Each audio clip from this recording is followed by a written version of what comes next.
aprecio la invitación que me formuló Leer Nala para participar y ser ponente en este webinar. Es un grupo nutrido, muy plural, por lo que estoy viendo en los nombres y en los registros que van apareciendo en la pantalla. Ese es un reto importante frente a un tema como el que voy a exponer, relacionado con la reforma curricular en la educación básica. Eh, Preparé una exposición que me gustaría compartir con ustedes.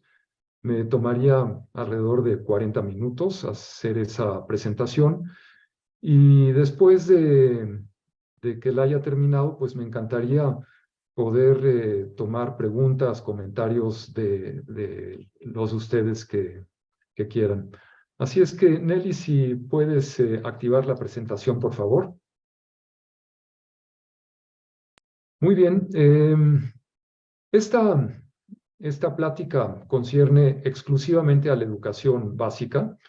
A veces es explícito en lo que iré diciendo, a veces no, pero no tocaré temas de educación media superior y menos todavía de educación superior. Eh, la, Me concentraré además en un aspecto de la educación básica, que es la reforma curricular en curso. Yo le pongo el adjetivo de precipitada y a lo largo de la exposición trataré de explicar y fundamentar por qué me parece una reforma precipitada. Adelante, Nelly.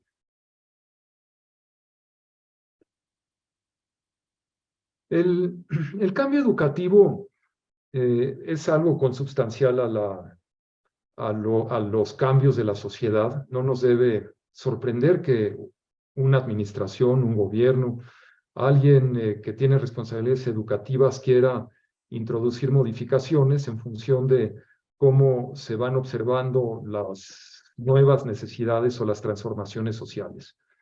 Bienvenido el cambio educativo. Qué bueno que esta administración haya considerado que era necesario hacer modificaciones. Ahora, yo creo que, sin embargo, el cambio educativo es algo delicado, es algo que exige de mucho cuidado, de protocolos, y no es algo que se puede improvisar, no es algo que se pueda hacer a la carrera. Lo primero es que me parece que los cambios educativos deben tener un momento adecuado. No cualquier circunstancia es favorable para introducir cambios. Como todo en la vida, siempre hay momentos en que a uno le conviene hacer cambios, sobre todo si son importantes, y hay otros momentos en que no. El cambio educativo está regulado por la ley, no puede estar sometido sino a las normas establecidas, no debe ser producto del capricho. Además, otra condición es que se parta de diagnósticos sólidos. El cambio por el cambio, eso no tiene ningún sentido, no sirve de nada. Debe trabajarse con los maestros. Ellas y ellos son quienes finalmente adoptan o no adoptan los cambios y llevan las bondades que puedan tener a las aulas. El cambio educativo también debe partir de la premisa de que se escuche a la sociedad y se considere la pluralidad. La educación, estoy hablando en particular de la básica, nos concierne a todos, es el piso de formación de todos los mexicanos y por eso pues es necesario tener presentes a las distintas voces que hay en el país. Otra condición muy relevante es que se allegue del conocimiento experto. Todos sabemos un poquito o algo más de educación, pero hay gente que es experta, ha dedicado su vida a determinados aspectos educativos, en particular, en el caso que ahora nos ocupa, el cambio curricular, diseño de planes, programas de estudio, libros de texto, materiales didácticos, etc. Igualmente, el cambio educativo debe ser bien explicado, debe ser convincente, la argumentación debe ser sólida. Y por último, no menos importante, si se han de cambiar las cosas, pues hay que invertir. No se vale decir vamos a mejorarlo todo, a modificarlo todo y que no haya dinero ni recursos para llevar adelante esos cambios. Adelante.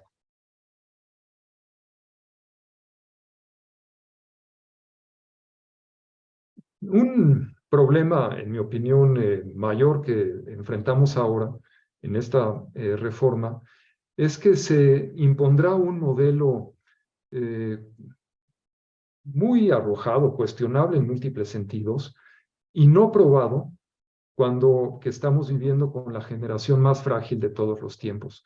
¿Y por qué me atrevo a afirmar que esta es la generación más frágil de todos los tiempos?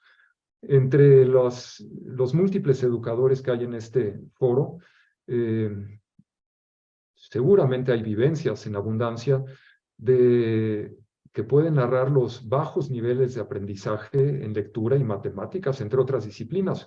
Pero eso es particularmente delicado en lectura y matemáticas. Niños de primaria alta que a lo mejor no pueden leer un párrafo simple. Estudios diversos indican que quizás 70% de los niños de la primaria alta no pueden entender un párrafo simple o que no pueden en una proporción aún mayor, quizás 75%, resolver operaciones aritméticas elementales. También sabemos que después de la pandemia se agudizaron los problemas de ausentismo, desmotivación, depresión. Se escucha y se lee lamentablemente de casos de violencia producto de ese estrés psicológico al que ha estado o estuvo sometido la población, los niños en casas hacinadas, padres de familia quizás sin trabajo, madres también en una situación compleja, pérdida de familiares, en fin, en las escuelas se vive este fenómeno de manera muy intensa. Se perdieron además más de 1,5 millones de alumnos entre 2018 y 2022. Esto sí incluye la educación media superior. Más o menos 400,000 de ese 1,5 millones son de media superior, pero pues el número es muy, muy apreciable. Y estos son registros administrativos. Las maestras y maestros que están aquí saben muy bien, sobre todo en el sistema público, que el ausentismo está al orden del día. Niños que van 1, 2, 3 días a la semana o a veces no se aparecen en 2 semanas. Esos están registrados no en la escuela, no tienen, no están marcados como fuera del sistema. Sin embargo, el aprovechamiento es muy bajo porque van poco a la escuela. En este momento, por lo tanto, en ningún lugar del mundo alguien está embaucado con reformas complejas y confusas, como creo que en muy buena medida lo es la que estamos enfrentando y por las razones que iré explicando a lo largo de la exposición. Adelante.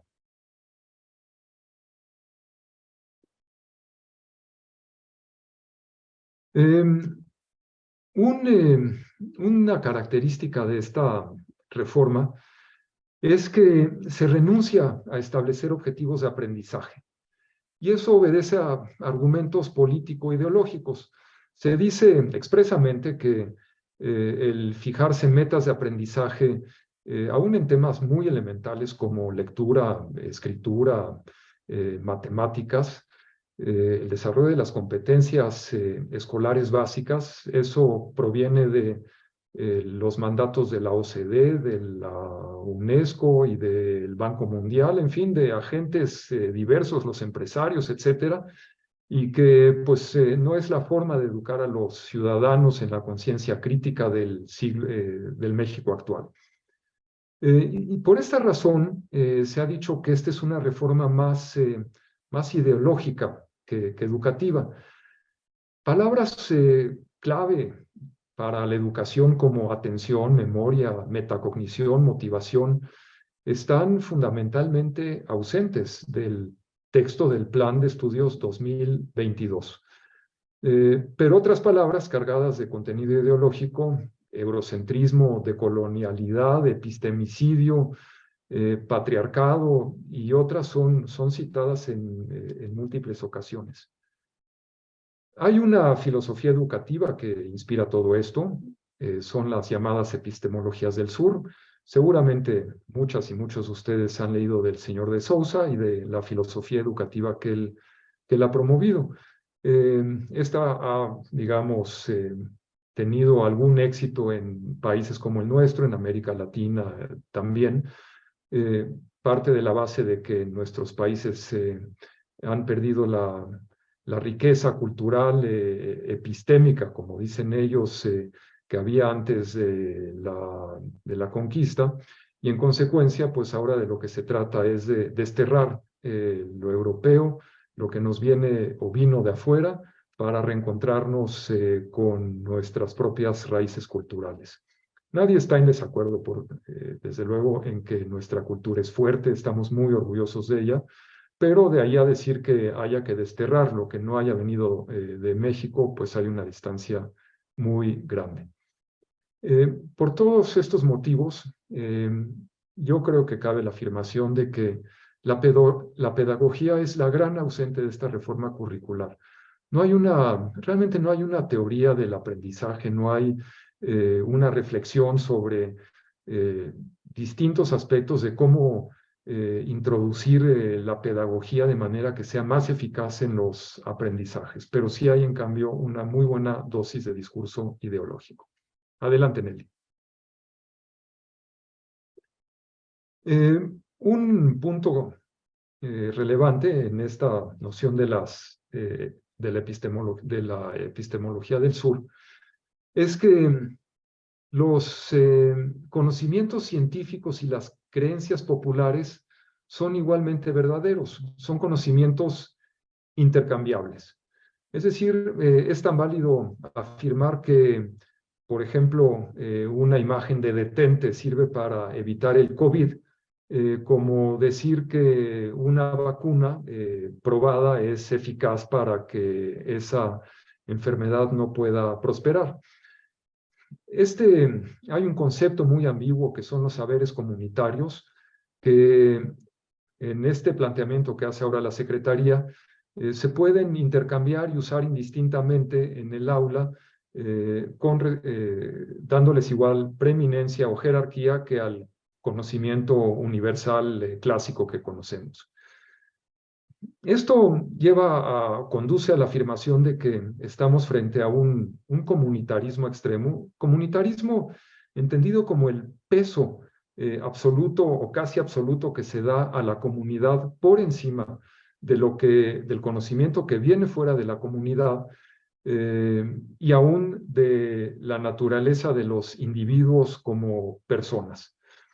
Esto acarrea diversas dificultades, problemas muy distintos, pero digamos desde luego una consecuencia muy clara es que el patrimonio del conocimiento de la humanidad en todos los campos, en la historia de las ideas, de las letras, de la filosofía, de las matemáticas, las ciencias, ese conocimiento pues queda relegado a un segundo plano para favorecer el conocimiento o los saberes comunitarios.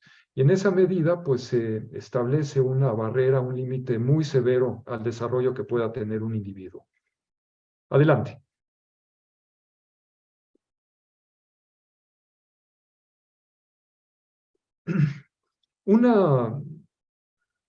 Otro punto que resalta a raíz de esta equiparación de la ciencia con los saberes comunitarios es que ya no puede haber o no se pueden establecer objetivos nacionales de aprendizaje. Si son intercambiables los saberes comunitarios con el conocimiento universal o lo que proviene del conjunto del país, y las escuelas pueden introducir sus propios contenidos de acuerdo con lo que estimen adecuado que sucede en la comunidad, desaparecen los objetivos nacionales. Para la educación básica esto, pues yo creo que es muy peligroso. Somos todos mexicanos y todos aspiramos a que cualquier niña, niño que haya en este país adquiera un patrimonio de conocimientos, de una serie de capacidades que le permitan interactuar con los demás habitantes del país y, por supuesto, del mundo. Nadie niega que haya comunidades con tejidos sociales fuertes, prácticas solidarias. Nuestro país tiene un buen número de comunidades de esas, sobre todo rurales, pero igualmente es cierto que en esas comunidades y en otras urbanas se reproducen sistemas discriminatorios, hay formas abusivas en el uso del poder, falta de respeto a los niños, muchas veces más a las niñas, y eso pues no puede ser aceptable. Adelante. Todo esto contradice o lleva a afirmar que se está contradiciendo el artículo 3º constitucional. Esta discusión que estamos teniendo ahora, o lo que yo les comparto ahora, en realidad se ha discutido en México en otros momentos. En los años 30, la educación socialista, y eso ligado al, al proceso de arraigamiento de la educación laica, llevó a que finalmente en 1946, en la redacción actual del artículo 3º, en su parte filosófica, una redacción que introdujo Jaime Torres Bodet, siendo secretario de Educación la primera vez, se dijera que la educación nacional se basará en los resultados del progreso científico, luchará contra las ignorancias, las servidumbres, los fanatismos y los prejuicios. Muchos años yo creo que estas palabras del artículo 3º estaban ahí pues un poco como en el fondo, pero no tenían ni cercanamente el peso que hoy adquieren cuando se entra a esta discusión de los saberes comunitarios versus el conocimiento universal versus el conocimiento científico. Hay muchos riesgos que se generan, además desde luego, de la pérdida de la educación nacional, de que los alumnos no tengan acceso al patrimonio cultural de la humanidad. Y uno muy concreto es que si en una escuela se discute cuáles son los saberes que se van a enseñar ahí, se abre la puerta para que pues cualquiera dé su opinión. Y los grupos que puedan tener ideas más fijas, intereses más marcados, ideológicamente u otro tipo de intereses, digamos, asociados a cosas que no deben estar sucediendo en las comunidades, inclusive, digamos, de abuso de la fuerza, pueden trasladarse a las escuelas. Yo no puedo imaginarme a una directora, a un director o a sus maestros cómo resolver la exigencia de esos grupos que pueden llegar a ser muy radicales y muy vociferantes cuando pidan que se enseñe tal o cual saber comunitario. Nadie duda, por supuesto, de que la educación debe ser pertinente, debe ser situada, pero de ahí a que se abran las puertas para que cualquiera pueda imponer lo que se enseña en la escuela con una determinada visión, hay una distancia muy importante. Adelante. En este exceso comunitarista, yo me atrevo a usar la palabra aberración, por el extremo al que eso se lleva, se desprecia al individuo y su derecho al desarrollo. Las personas funcionamos en comunidad, funcionamos en sociedad, somos seres sociales por excelencia, pero en primer lugar somos individuos. Entonces, ¿cómo formar para la ciudadanía, o para la participación en la comunidad, si los individuos antes no aprendemos de manera individual, muy personal, a pensar, decidir, criticar y proponer? Esos son actos de desarrollo de la mente de cada uno de los individuos. Por supuesto, están favorecidos por una comunidad y sobre todo si es una comunidad bien cultivada.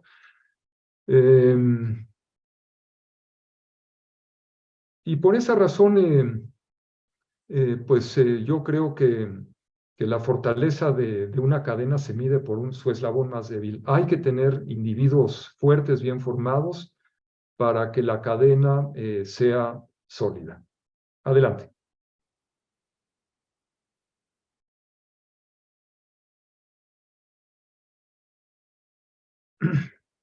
Otro punto que destaco es que esta reforma ignora la investigación de las ciencias cognitivas.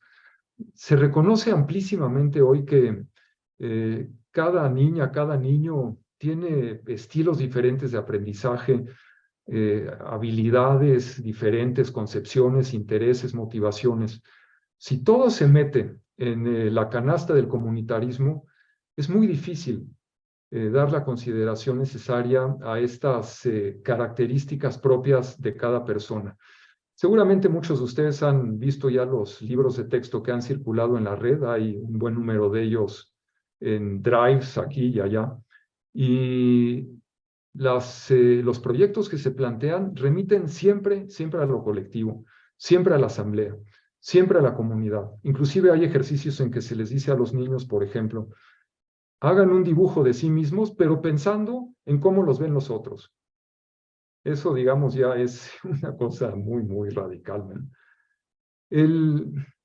Un efecto de esto es que además se corre el riesgo de perder en el propósito de la inclusión educativa. Yo estoy seguro que todos lo compartimos. Deseamos poner lo mejor de nuestro esfuerzo para que cada niña, cada niño salga adelante. El problema está en que si no se considera cada individualidad y todo se remite a lo comunitario, es realmente muy difícil lograr que los niños o las niñas que se vayan quedando atrás o que se sienten por cualquier razón en una mala situación emocional o de cualquier tipo puedan salir adelante. Adelante. Hay una especialista en la enseñanza de la lectura y la escritura muy connotada, respetada. Ella ha hecho algunos análisis de las inconsistencias que se presentan para la enseñanza de la lectoescritura.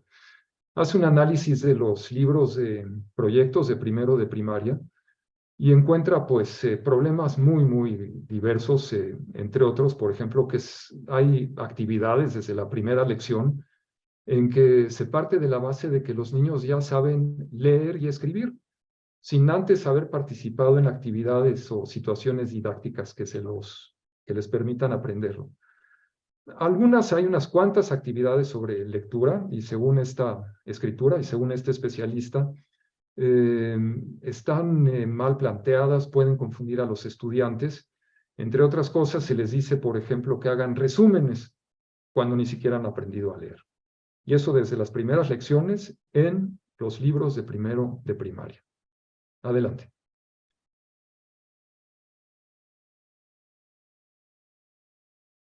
Un punto que ha llamado la atención a los estudiosos y en general a la gente que ha revisado los materiales es que se reduce la importancia de las matemáticas en los programas de estudio. De hecho, en primaria desaparece la asignatura de matemáticas y los contenidos se diluyen y se desperdigan, se quedan espolvoreados en diversos materiales. Pero además se pone el énfasis en la dimensión instrumental de las matemáticas y se deja de lado su aspecto formativo. Todos sabemos que las matemáticas, desde luego, tienen un uso instrumental, pero también sabemos que es una disciplina que por excelencia, más que otras, se puede desarrollar de acuerdo con las capacidades que tiene la mente y que llevan y estimulan al pensamiento abstracto y por lo tanto al desarrollo intelectual de las personas. Así es que si esta propuesta avanza, pues un riesgo muy serio es que las matemáticas, que de por sí es una disciplina en la que nuestro país ha estado cojo históricamente, se rezaguen aún más. Adelante.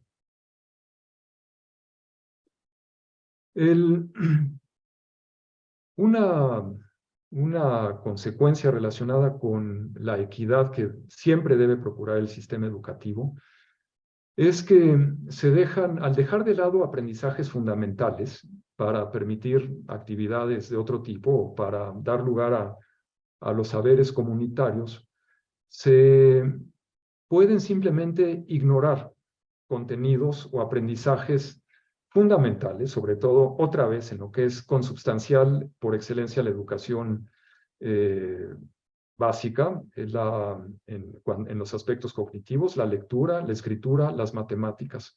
Si en los años clave de la educación los niños no desarrollan ese tipo de aprendizajes, es muy difícil que después los logren recuperar. Se puede, pero no es nada fácil. La mayoría quizás no tenga éxito en esa tarea si no lo hace en la etapa indicada. Adelante. Bueno, todo esto pues tiene una concreción, una, tiene que llevarse a lo específico dentro de la escuela. Y aquí pues se entra en una serie de dificultades prácticas muy serias.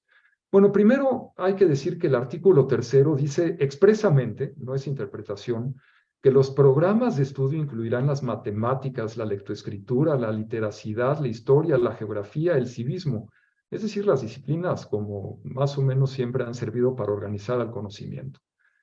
Esa organización tradicional encuentra, digamos, un contrasentido o una contradicción, más aún, en la forma en que la SEP pretende ahora organizar el conocimiento en 4 campos formativos arbitrariamente definidos. No es una forma en que realmente, al menos que yo sepa, en ningún sistema educativo se organice el conocimiento. Lenguajes, bueno, eso está bien, es cercano a lo que conocemos.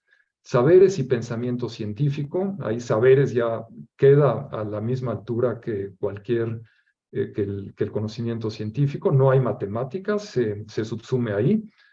De lo humano y lo comunitario, y ética, naturaleza y sociedades. ¿En qué difiere lo humano y lo comunitario de ética, naturaleza y sociedades? Pues a priori no queda del todo claro, pero en fin, así está definido. Después dice la SEP que habrá programas de estudio sintéticos. Estos son, digamos, los programas, llamémosles oficiales, que la Secretaría en algún momento tendría que hacer oficiales. Hasta ahora ha habido avances nada más. Nadie sabe si puedan quedar, no quedar, o en que quede y que no quede. Y después las escuelas, considerando el contexto social, entreverarán el conocimiento comunitario, los saberes locales, con esos programas sintéticos para llegar a los llamados programas analíticos, es decir, los que se aplicarían en la escuela. Adelante. En este codiseño, además los docentes tendrían que interrelacionar los 4 campos formativos que ya vimos con 7 ejes articuladores. Son ejes que están bien, los nombres son correctos, son ejes transversales, también se podrían llamar así. Pero en fin, hay que resolver una matriz de 4 campos formativos por 7 ejes articuladores. O sea, llegar a una matriz de 28 elementos que entreveren lo nacional con lo comunitario para diseñar el plan de la escuela y luego hacer la planeación de clase. Yo no sé cómo lo puedan resolver los maestros. Realmente, quizás con mucho tiempo y años de preparación, esto podría resultar posible, pero en un espacio corto, cuando ni siquiera hay programas publicados en el diario oficial, no veo cómo se pueda solucionar este rompecabezas. Pero además, como no hay objetivos de aprendizaje claros ni indicadores de logro, pues la solución que se obtenga puede ser distinta en cada grupo, escuela o región. Es decir, en una escuela primaria, en un grupo de primero podrán aprender una cosa y en el grupo paralelo de segundo otra cosa distinta. Ya no digamos en la escuela de un municipio, la de otro, o de un estado u otro estado. A mí lo que me angustia mucho es que se haya abierto el terreno para una gran simulación, que los maestros vayan para cumplir con la exigencia administrativa que les ponga el supervisor, y esta a su vez, y a este a su vez se la imponga la autoridad de mayor jerarquía, pues empiecen a, digamos, comprar los programas analíticos que reúnan en apariencia todo esto, se tomen fotos y pues eso sea lo que sirva para cumplir con la exigencia administrativa. Adelante.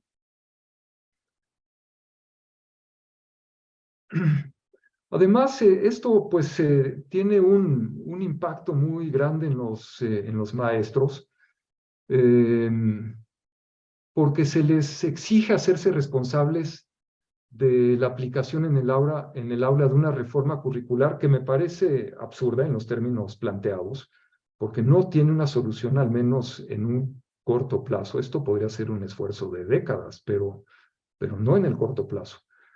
En el presupuesto de egresos de la Federación de 2023, en el PEF, se cuenta con 85 pesos por maestro para capacitación, 85 maestros. Y por eso las herramientas con las que contarán los docentes para resolver este galimatías, pues son videos, muchos, algunos son muy buenos, desde luego, pero muchos otros también son ideólogos de la reforma y un libro del maestro cargado de ideología y no tanto de pedagogía. Man. Los consejos técnicos escolares, que son un espacio reservado para, como saben, las maestras y maestros aquí presentes, para la discusión de los asuntos que se requiera hablar en la escuela para mejorar la práctica de la enseñanza, para atender problemas de muy diversa naturaleza, están siendo utilizados como espacios de capacitación. Eso además es ilegal porque las normas reservan claramente el tiempo de los consejos técnicos escolares para otras tareas. Adelante. Todo esto se traducirá, este abandono de a los maestros a su suerte, eh, repercutirá en un aumento sustancial en la carga de trabajo de los maestros. Tan solo en primaria, los maestros tendrían que revisar 436 contenidos de los programas de estudios sintéticos que se avisoran, o por lo menos los que han estado presentados como adelanto. A lo mejor son otros y al final hay 200 contenidos, o a lo mejor hay 600. Hoy por hoy hay 436. O sea, imagínense hacer ese esfuerzo de revisar 436 contenidos, cruzarlos con lo comunitario, los saberes comunitarios, con los 7 ejes transversales y luego hacer el plan de clase, es una cosa tremenda. Y eso pues sin que haya compensación alguna para los maestros. No hay compromiso para invertir seriamente en bibliotecas, tecnologías, material didáctico, instalaciones deportivas y culturales, este tipo de elementos que son necesarios para todo tipo de enseñanza, pero más si se aspira a una enseñanza, digamos, en que haya más lugar para los proyectos u otro tipo de formas de aprendizaje. Se pide a los maestros, además, que realicen múltiples actividades fuera de la escuela, porque hay que nutrirse de lo que suceda en la comunidad, hacer entrevistas, observar fuera de la escuela. ¿Quién carga con esa responsabilidad? ¿De quién es la tarea de poner por delante la seguridad de los niños? Ojalá que nuestro país tuviera condiciones de seguridad distintas, pero sabemos que sacar a los niños de la escuela hoy es un riesgo muy, muy serio en la mayor parte de las comunidades de nuestro país. Así es que cuanto más difícil sea la tarea del maestro, cuantos más atrasos tengan sus alumnos, cuantos más problemas haya de nutrición, de desarrollo social en una comunidad, más difícil aún será la tarea para los maestros y por lo tanto, pues esto tenderá a exacerbar las desigualdades sociales. Adelante. Yo creo que hay un engaño además mayor en la gradualidad para la implementación de la reforma. Hoy está todavía vigente un acuerdo que publicó la SEP en agosto del año pasado.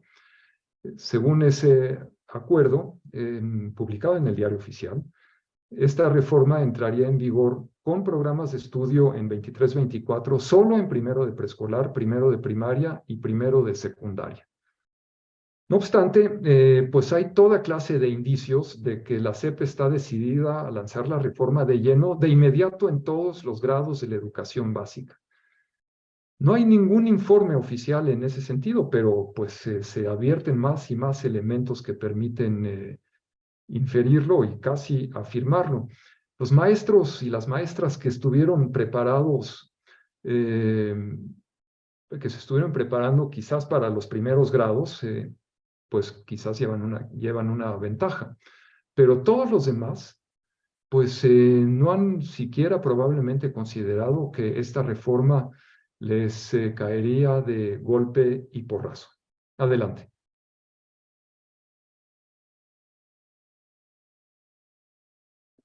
Un punto más, digamos, muy discutible de la reforma es la visión que se tiene sobre la evaluación.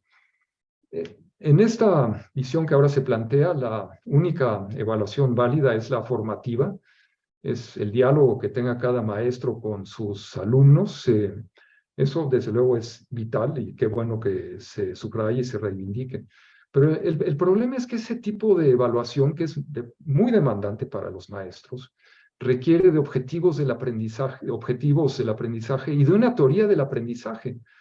De otra manera, ¿cómo, cómo se puede lograr esa evaluación formativa? ¿En relación con qué se mide? ¿Cuál es la teoría de cómo tendrían que ir progresando los aprendizajes o los objetivos que se esperaría estar logrando? La evaluación estandarizada, desde luego, es anatema, no tengo yo que repetirlo. El problema es que eh, ¿cómo, cómo saber si el sistema educativo va avanzando o no? ¿Cómo medir y atacar la desigualdad? Es posible que este rechazo a la evaluación estandarizada, entre otras cosas, no solo, pero entre otras, pueda provenir del hecho de que no hay objetivos en el aprendizaje. Entonces, pues si no hay objetivos y cada grupo o cada escuela va decidiendo qué enseñar, pues en relación con qué se mide. ¿Cuáles son los referentes para la evaluación estandarizada? Es decir, aquella que permita medir que se van logrando ciertos objetivos básicos dentro del sistema educativo. Adelante. Hay una visión del mundo, pues, digamos que rebasa, pero por mucho lo que se esperaría uno en la educación básica. La educación básica está para que los niños aprendan y aprendan lo que van a necesitar como elemental a lo largo de la vida. Pero pues hay frases en el libro del maestro que se ha asomado, el libro sin recetas, en que, pues como pueden leer ustedes en estas frases, se pide a los maestros o a las personas que se identifiquen como uno de aquellos dos polos, como un sujeto que forma parte de las élites que oprimen a los sectores marginados, o como un oprimido que es miembro de una subalternidad, etc. La pregunta es, ¿esta es la forma en que conviene hacerla o aproximarse y favorecer los aprendizajes básicos, en este caso primero y segundo de primaria? Adelante. Los nuevos libros de texto que se han asomado, pues son la concreción de esta incongruencia. Yo creo que también en múltiples sentidos, demagogia y superficialidad de la reforma. Ahora habría 5 libros para cada grado.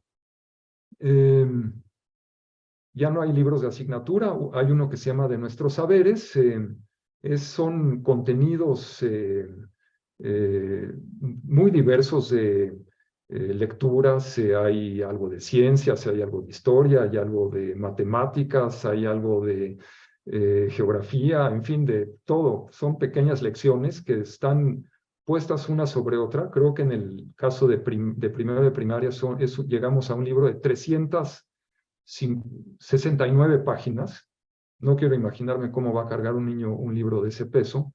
Y ahí hay de todo, entonces no hay una secuencia, no hay un orden específico, simplemente pues, uno podría encontrar o no encontrar contenidos en un lenguaje muy complejo, muy elevado, que no corresponde a los niños de primero de primaria.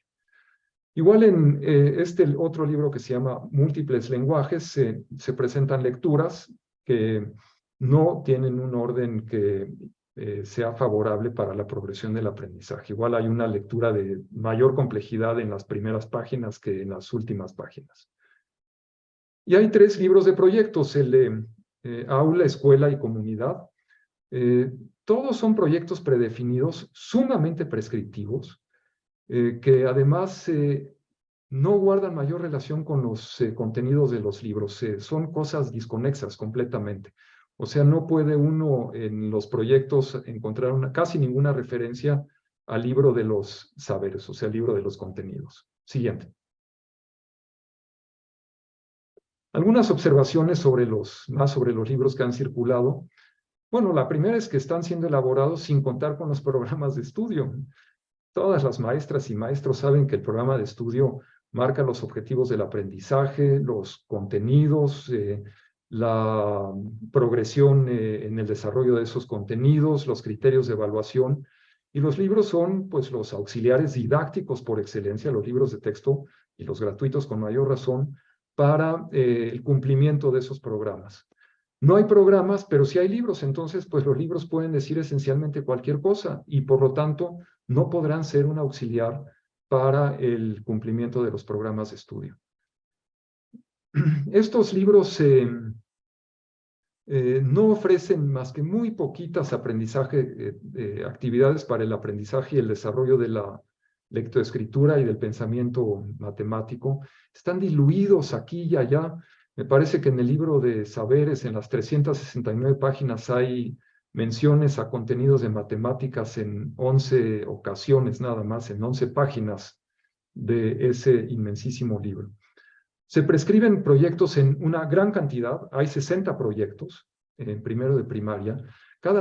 Todos sabemos la dificultad que tiene armar un proyecto para que realmente cumpla su propósito de integración del conocimiento.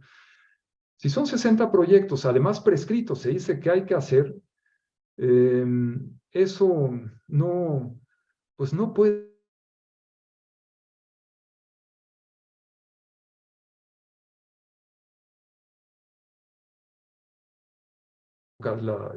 de crear condiciones para una educación más pertinente, mejor situada, más reflexiva. No, ahora, digamos, si antes había exceso de contenidos, ahora lo que hay es un exceso de proyectos. Bueno, también pues podría mencionarse que hay múltiples deficiencias editoriales. Adelante.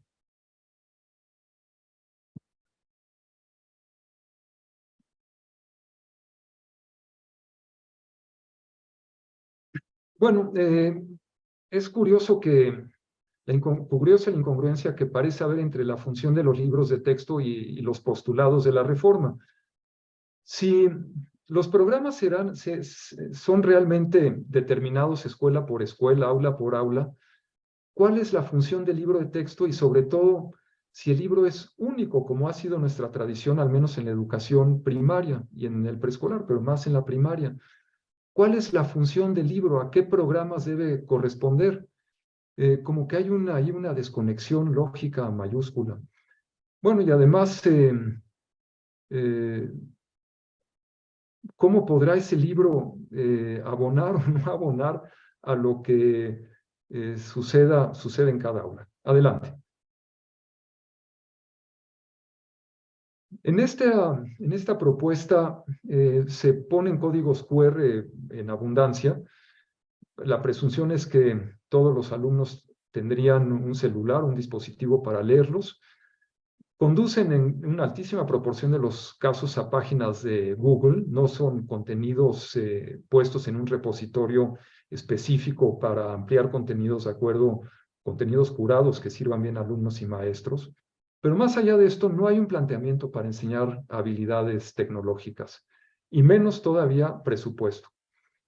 A mí me llama mucho la atención el hecho de que se diga que la educación debe estar basada en la comunidad, pero al mismo tiempo no se prevea o se contemple lo indispensable para que los alumnos usen los dispositivos que estén a su alcance para llegar al conocimiento universal y a la basura universal también, y que pueden ser tan valiosos como destructivos. Todas estas habilidades para discernir la información verdadera de la falsa, la identificación de las fuentes, hacerse las preguntas correctas para llegar a la información indicada, no hay nada de eso.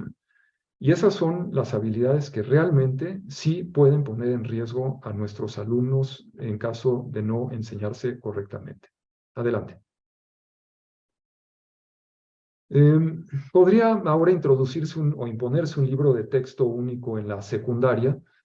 Ha habido pluralidad. Ustedes saben que la SEP produce el plan y programas de estudio para la educación secundaria. Las casas editoriales elaboran propuestas basadas en esos programas de estudio, la SEP las revisa y después los maestros eligen el libro dentro de un catálogo que está puesto a su disposición por parte de la Comisión de Libros de Texto para que los maestros seleccionen aquel libro que corresponda mejor a su tipo de enseñanza o a su práctica docente. Adelante. Bueno, hay contradicciones también con el artículo 1º y 2º de la Constitución. Esas contradicciones emanan fundamentalmente de que los documentos de la reforma cuestionan constantemente la noción de lo mexicano, la identidad nacional, el mestizaje. Está muy bien que esas ideas se debatan, no hay duda, no hay una última palabra escrita, pero también existen definiciones constitucionales que no pueden ignorarse. Y nuestro país constitucionalmente está definido como una nación única y pluricultural. Adelante. Esta reforma, pues regresando al título de la presentación, se ha hecho de manera muy apresurada.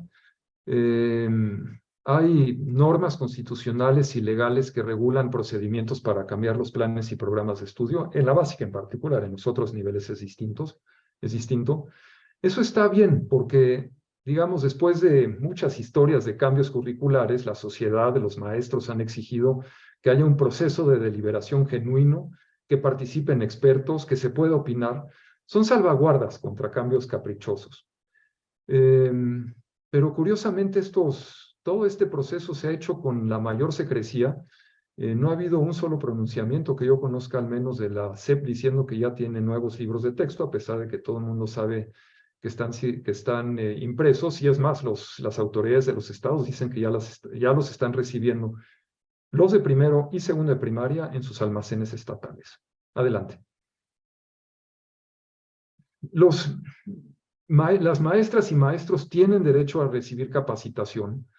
No es un postulado abstracto. La Ley General de Educación establece que una vez que los planes y programas han sido publicados en el diario oficial, debe haber espacios específicos para que los maestros puedan comprender el alcance y contenidos de esos cambios.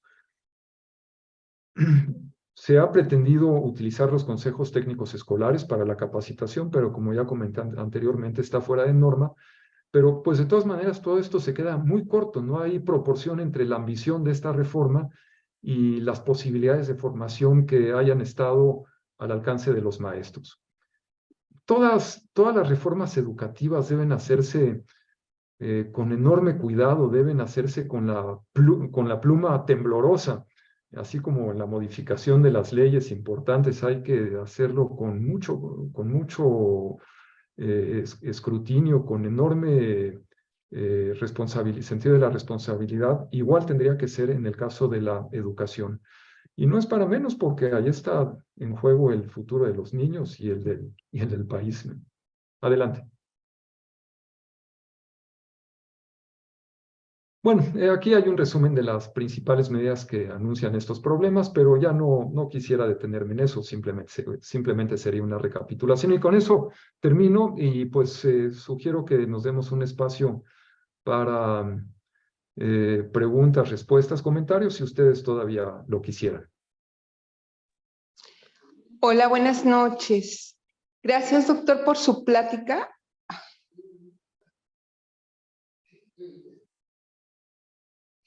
Ya, creo que ya me oyen. Buenas noches, doctor. Muchísimas gracias por su plática. Justo un poquito antes había entrado a un webinar también en relación a esto, que creo que es lo que más nos interesa a todos los docentes.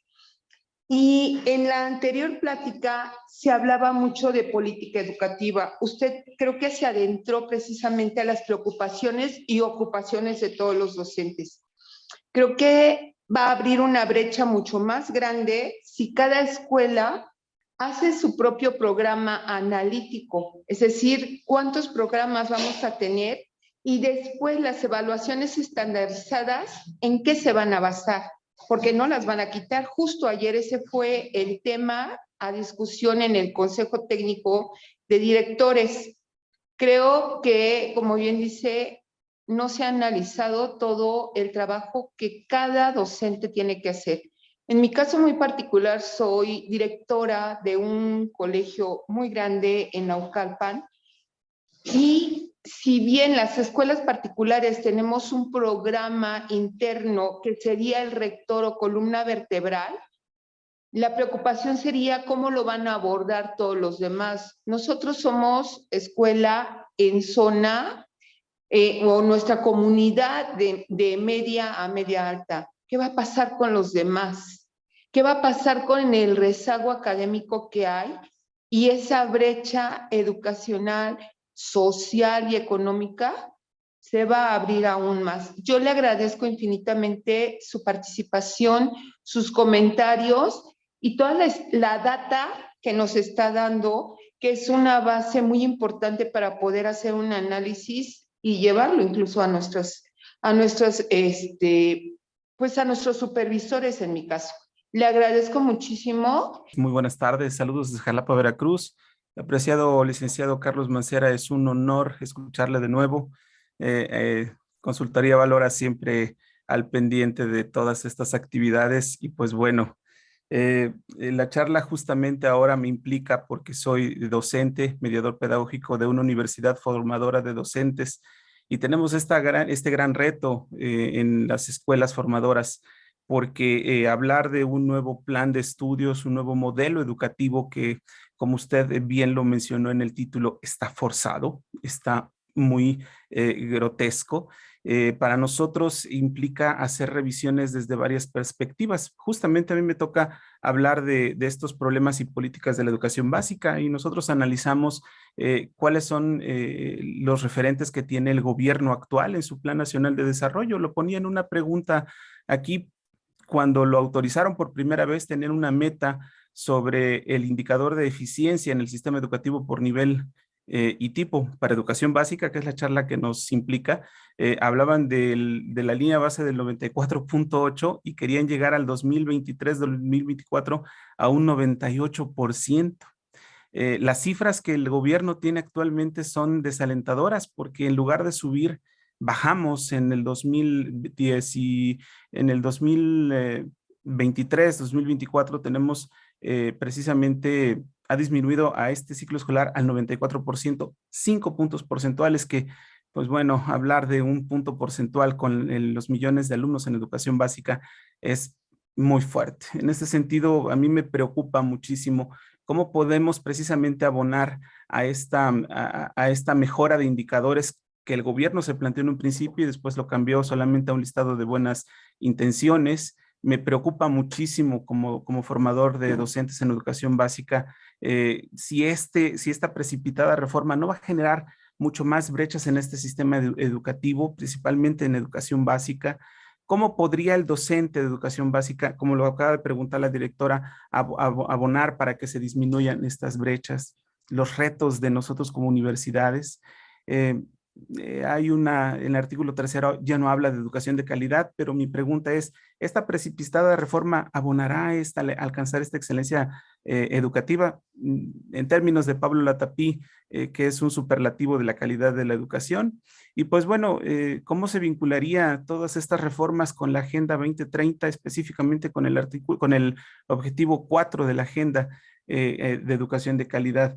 Y pues bueno, finalmente los docentes que están en educación básica, pues tendrían que estar en este triángulo de geometría desconocida que planteaba Margarita Zorrilla, doctora que en paz descanse, investigadora, en donde hablaba de la investigación educativa, las políticas públicas y la práctica docente. Es decir, a los docentes de escritorio, de los que están en el aula, nos toca precisamente fomentar todo este precipicio. Es un honor escucharle de nuevo. Muchísimas gracias por las aportaciones a los maestros de educación básica y un saludo desde Jalapa. Gracias. Sí, buenas tardes, noches. Yo soy del estado de Oaxaca, formador de docentes desde 1990, docente egresado de una normal que inició su trabajo en 1974. Yo he visto varias reformas que se han llevado a cabo, las he vivido y como formador las he reflexionado. Creo que lo que usted alude, pues en verdad es que algunas cosas me parecen un tanto sesgadas, porque el principio del que parte esta reforma es de la consideración de la docencia como una profesión. Y yo creo que si la estamos considerando como una profesión, tenemos que dejar de lado esa prescripción que tradicionalmente se venía haciendo hasta el año hasta la reforma del 2018. Yo empecé precisamente con esa prescripción, porque si nos regresamos un poquito y vemos la reforma del plan de 11 años, en el plan de 11 años no había programas de estudio como tabiques, como los conocimos en la reforma de los 70, ¿sí? Yo creo que esa imagen de los programas dosificados, graduados y con un montón de sugerencias, es una imagen que arranca en la reforma del 72 y que logra asentarse en el pensamiento de los maestros y en su imaginario, pero que antes no existía. Lo otro, yo creo que el asunto de la deserción escolar es un asunto sumamente, yo creo, bastante complicado de analizar. Yo no creo que esta reforma vaya a abonar a la deserción. Lo que tendríamos que preguntarnos es, ¿por qué en las anteriores reformas también había deserción escolar? También había reprobación, también había abandono. ¿Qué es lo que estaba pasando? Yo creo que esa es la gran pregunta que tenemos que hacernos. Más que censurar esta reforma, habría que empezar a ver qué es lo que estábamos haciendo mal. Yo creo que cuando se habla de que no va a haber propósitos u objetivos, como le llamó la tecnología educativa, y que lo va a retomar la reforma del 2018 en esta famosa reforma por competencias que hicieron, que no fue otra cosa más que regresión a ese modelo de la tecnología educativa. A mí me parece entonces que lo que habría que ver es que los propósitos se van a establecer en función de las características de los alumnos. Obviamente, ahí entra la pregunta, ¿cómo garantizamos un estándar nacional para todo el desarrollo escolar? Eso es lo que tendríamos que preguntarnos. Pero está también ese contenido de carácter nacional, que son los programas analíticos, perdón, los programas sintéticos que la se produce. O sea, hay muchas cosas que a mí me parece que están un poco sesgadas en su análisis. Me parece interesante cómo construye usted su narrativa, pero yo en lo personal no la comparto, porque he escuchado o he estado participando en otras mesas también, y me parece, pues, efectivamente hay parte de precipitación, en eso coincidimos, pero si revisamos cómo se implantaron las reformas del 72, las reformas del 90 y de los 90 y la misma reforma del 2012, 2018, también fueron improvisadas, muy apresuradas, carentes de apoyos. Y usted participó inclusive en la descentralización educativa. La descentralización educativa también descuidó muchas cosas. Pasó los servicios a los estados, pero en muchos casos se empeoraron. Yo creo pues que habría que ser un tanto más mesurado en el análisis. Obviamente yo comparto muchos de los planteamientos de usted. Son los mismos cuestionamientos que nos hemos planteado, las mismas interrogantes que nos planteamos en los procesos de formación de docentes, pero insisto, me parece que este asunto educativo es un tema sumamente opinable, pero habría que fundamentarlo adecuadamente y precisar desde qué perspectivas hacemos la crítica. Muchas gracias y lo felicito. Comienzo por la última pregunta, la que me formula, los comentarios que nos formula compañero de Oaxaca, muchos años de experiencia en la formación docente, y eso es un tesoro para la educación, el que personas como usted hayan dedicado una vida a la docencia. Efectivamente, yo coincido con usted en que nada es blanco y negro, es decir, yo jamás aseveraría que otras reformas han sido perfectas o cercanas a lo perfecto y que esta reforma sea fallida en todos sentidos. No, eso jamás lo podría yo afirmar. La educación es un terreno de discusión por excelencia. Caben múltiples visiones y en ese sentido, pues lo que usted señala me parece muy, muy valioso. Sin embargo, yo quisiera, digamos, señalar un par de puntos en los que trataría de explicarme más o quizás argumentar con mayor precisión. Es cierto que ha habido un abuso en el alcance de las prescripciones en los programas de estudios. Contenidos en exceso, algunas reformas curriculares, quizás la de los 70 se haya distinguido por eso, me parece que en alguna medida la de 2011 también. Otras no. Lo que se hizo a mediados de los años 90 fue muy cuidadoso en ese terreno.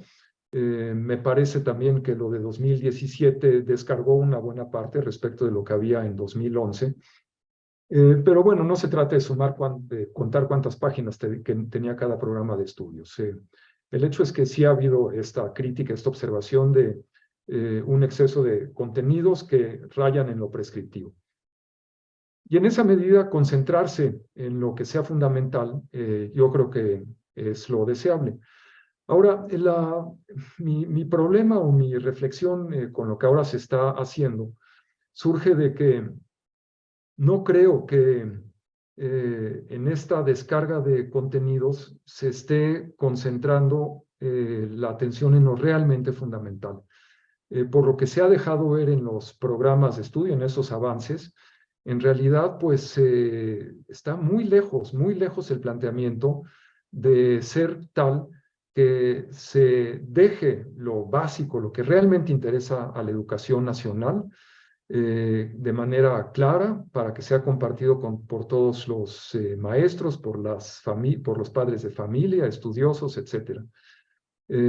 Más bien yo creo que hay todavía múltiples elementos en desorden que no permiten ver esa claridad a la que todos aspiraríamos. En cambio, si nos fijamos en los programas de estudio y también en los libros de saberes, entramos a un terreno de prescripciones como no habíamos visto quizás nunca. 3 libros de proyectos, 60 proyectos para llevar a cabo en primero de primaria. No he contado yo cuántos en los siguientes grados, pero 60 en primero de primaria. Pero además los proyectos son sumamente detallados y son proyectos muy descontextualizados en general de lo que suceda en las escuelas. Se exige material en abundancia a los niños o a las familias y una serie de trabajos de altísima complejidad para los niños de primero de primaria. Y sin embargo están ahí los libros de proyectos y se utiliza el verbo deber para la lectura que maestros y alumnos hagan respecto de cómo aprovechar o utilizar esos 60 proyectos que se les piden. Eso, entonces, yo creo que estamos pasando de la prescripción de contenidos, más excesivos o no excesivos, muy cargados o poco cargados, a la prescripción de proyectos. Eso me parece que resta de manera muy seria a la autonomía de los maestros. Todo profesionista amerita y se merece una buena dosis de autonomía. Es la medida de la confianza que ese profesionista debe recibir. Y en ese sentido, los maestros, por excelencia, deben tener capacidad para tomar sus decisiones. Por eso me parece que en esta reforma la expresión de la autonomía docente ha caído bien. Ha sido una expresión seductora y por buenas razones. Sin embargo, cuando vamos a los hechos, a esa detalladísima prescripción de los proyectos en los libros de texto, nos damos cuenta de que en realidad la autonomía, los márgenes de autonomía disminuyen de manera dramática.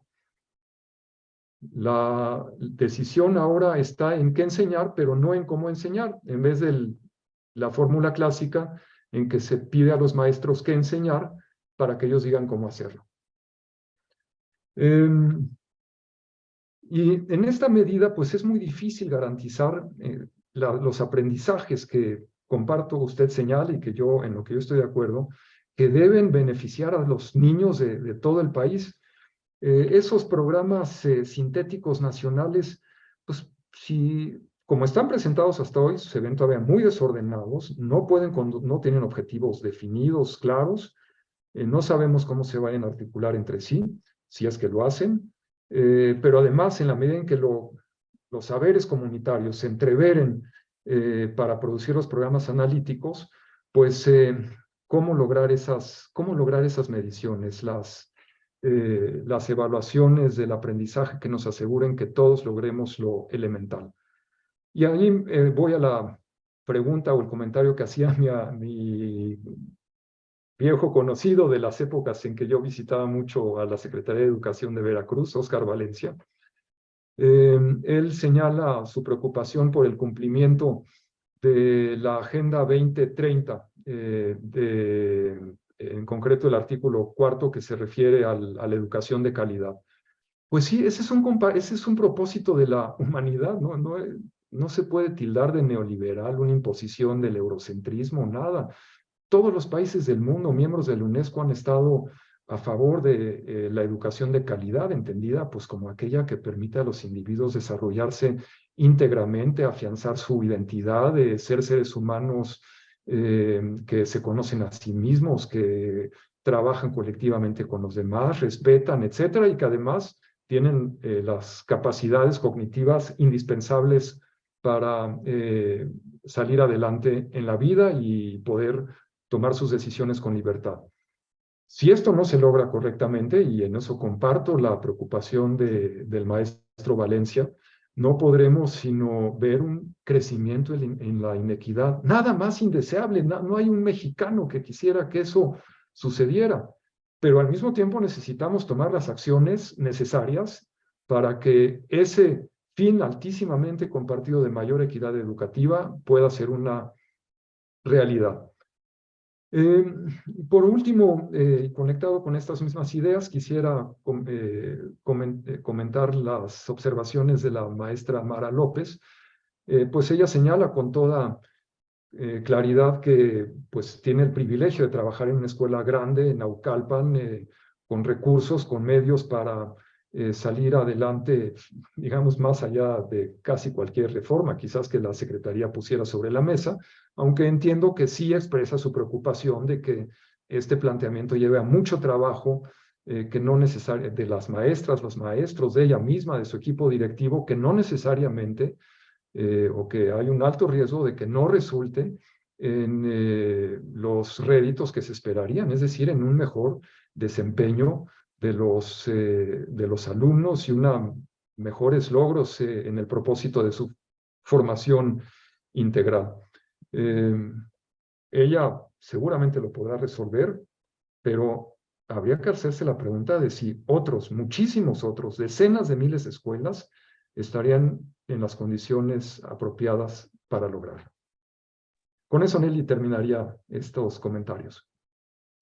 Buenas noches a todas, a todos. Más que preguntas, son comentarios rapidísimos para no quemar el tiempo. Primero, felicitar a los organizadores por este evento y otros que han hecho y que los he tenido la oportunidad de estar presente.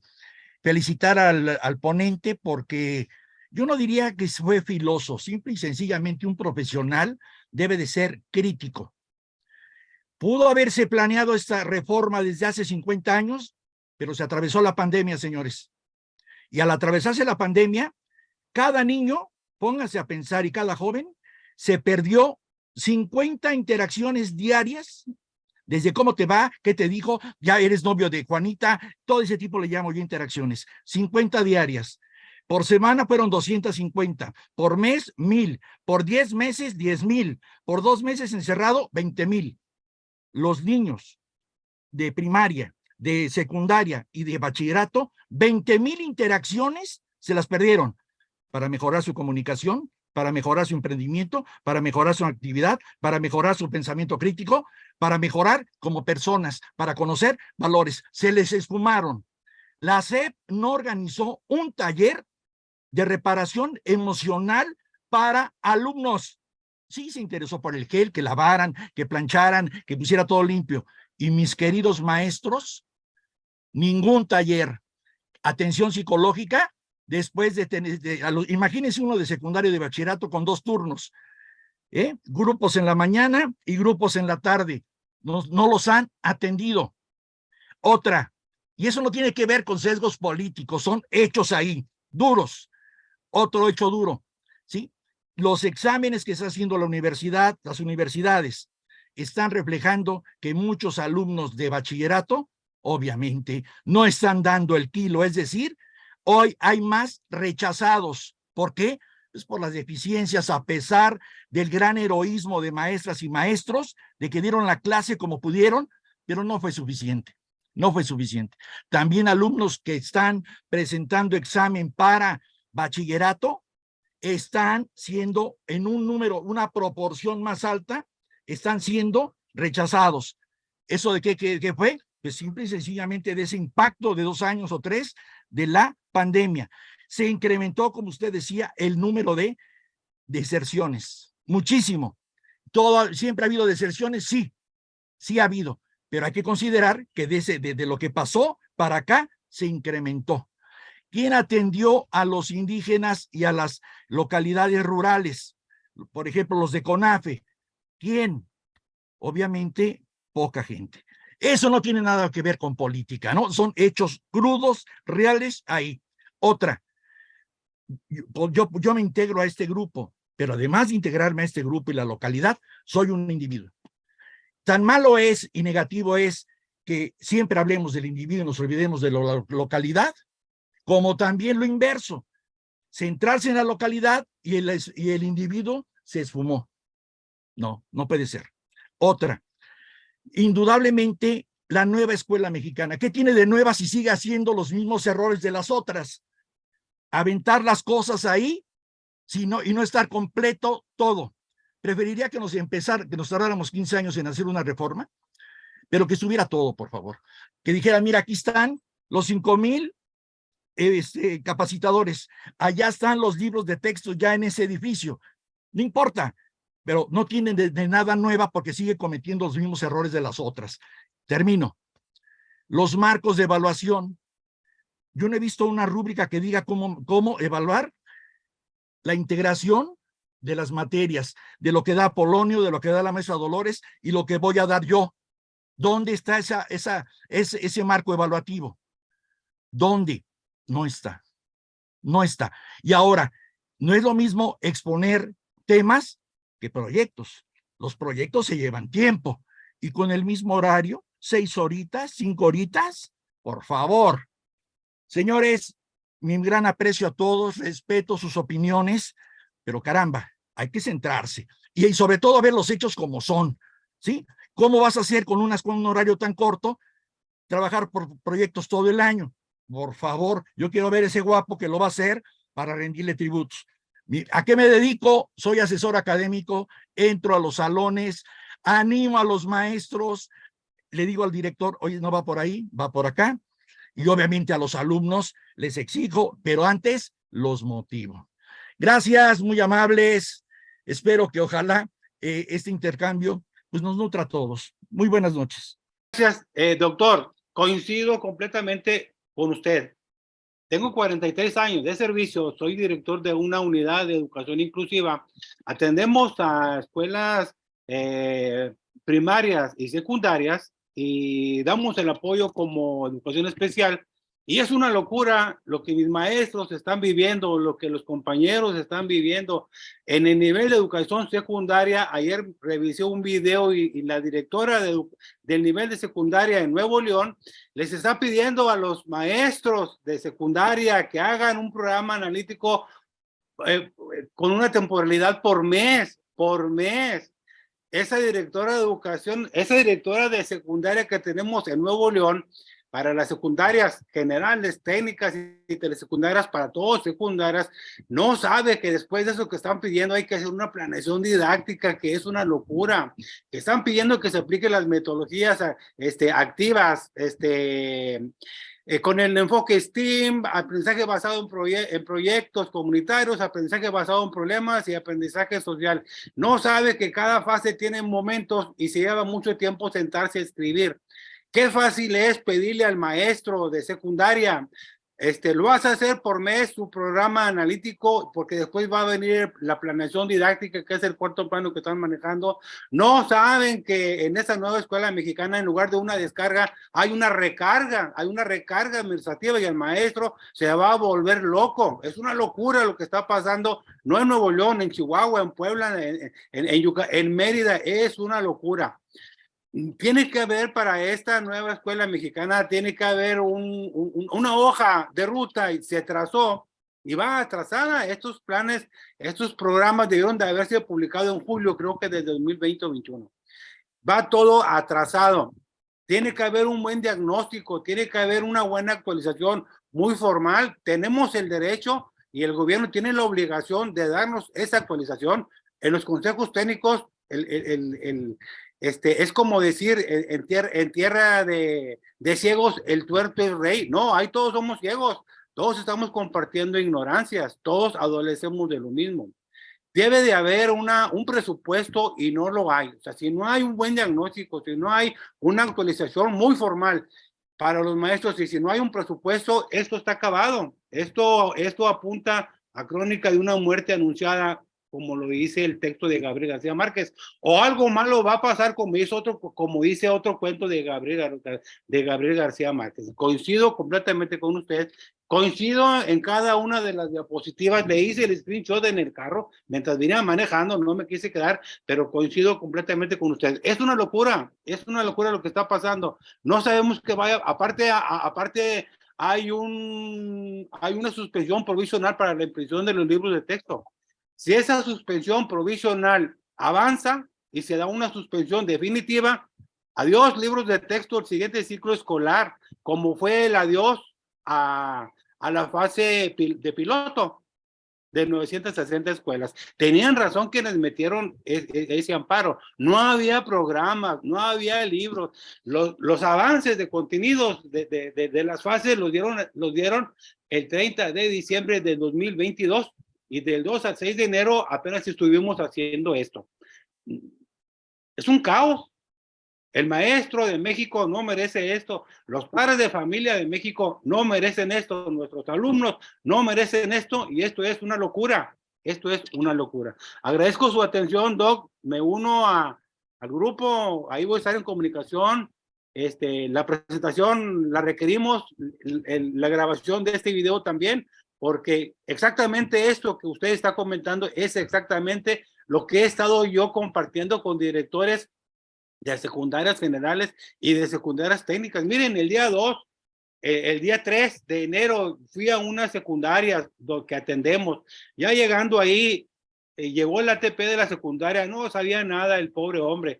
Llegó la inspectora y yo estaba explicando pues el diseño creativo y cómo elaborar una planeación didáctica. Más que el programa analítico, yo me fui directamente a una planeación didáctica. Di un ejemplo. Todo el mundo habla de las 7 estrategias nacionales y nadie conoce nada. Es más, no están ni en Google, no están en la página, nada más está la educación inclusiva, que la conozco, y la Estrategia Nacional de Lectura, yo nada más conozco 2, las otras 5 no están, nadie las conoce. Ahorita me las están pidiendo de Puebla por Messenger y no las tengo, nadie las tiene. Es una locura, Doc, lo que está pasando. Ahí están mis compañeros de Puebla. Yo tengo un grupo que se llama Maestro Iberoamericano en Facebook, tengo mi canal de YouTube, tengo mi muro en Facebook, hago videos en vivo, los grabo en Zoom y los comparto, y ayer compartí qué va a pasar con los libros de texto. Si no hay programas terminados, programas analíticos, la gente no sabe miren, lo dijo la secretaria de Educación en el video de la 6ª sesión, de los 55 segundos a los 2 minutos, lo pueden revisar. Dice, el maestro tiene incertidumbre sobre los programas analíticos y el codiseño, pero tenemos esperanza. Yo no sé de dónde va a salir esa esperanza, porque la incertidumbre ahí está. No podemos en el Consejo Técnico, no es suficiente abordar esto en una sola sesión de Consejo Técnico. O sea, no es muy desgastante. El maestro, dan por hecho que todos los maestros de México tienen computadora, laptop, celular, iPhone, todas las herramientas digitales, como dan por hecho en los libros de texto que todos los alumnos de primero tienen. para el WhatsApp, para el código QR, para todo. Entonces, algo malo o algo grave va a pasar en este pueblo. Algo va a pasar. Gracias.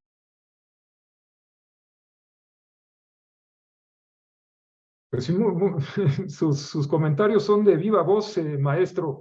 Usted está todos los días en las escuelas recorriéndolas en esta función de la Unidad para la Educación Inclusiva.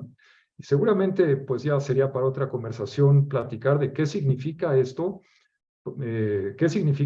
para las poblaciones que requieren de atención especial y cómo queda el principio de la educación inclusiva frente a este planteamiento que la CEP está lanzando.